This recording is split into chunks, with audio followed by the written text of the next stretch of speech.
আসসালামু আলাইকুম viewers, welcome back to another video. আশা করি সকলে ভালো আছেন। কীভাবে এসএসসির রেজাল্ট দেখতে হয় আজকের এই ভিডিওতে সম্পূর্ণ বুঝিয়ে দিব এবং নতুন নিয়মে আপনাদেরকে দেখিয়ে দিব কীভাবে এসএসসির রেজাল্ট দেখতে হয়। এসএসসির রেজাল্ট দেখতে হলে আপনাদেরকে যে কাজটি করতে হবে সেটি দেখিয়ে দিব। তার আগে চ্যানেলটিকে সাবস্ক্রাইব করে পাশে থাকা বেল আইকনটি অল করে দিন, ভিডিওতে একটি লাইক দিয়ে দিন আর আপনার সমস্যাটা কমেন্টে জানিয়ে দিন যদি লিঙ্কে ঢুকতে সমস্যা হয়। আমি যে একটি ডিসক্রিপশন বক্সে কিন্তু একটি লিঙ্ক দিব, সেই লিঙ্কটিতে আপনারা ক্লিক করে দিবেন। এখন আমি ক্লিক করে তোমাদেরকে দেখিয়ে দিব কীভাবে এসএসসির রেজাল্টটা দেখতে হয়।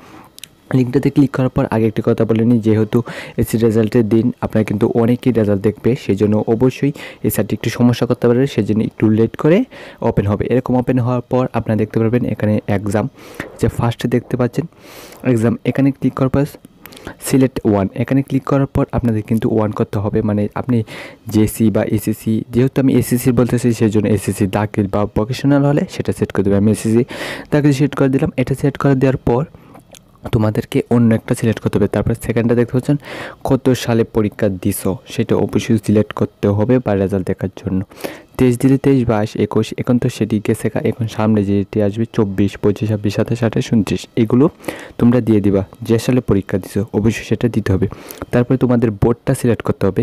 এখানে তোমাদের বোর্ডটা সিলেক্ট করে নিবা। বোর্ডটা সিলেক্ট করে নেওয়ার পর এখানে ক্লিক করার পর ঢাকা, বরিশাল, চট্টগ্রাম, সিলেট, দিনাজপুর, যশোর, রাজশাহী, এগুলো তোমাদের যেটা আছে সেটা দিয়ে দিবা।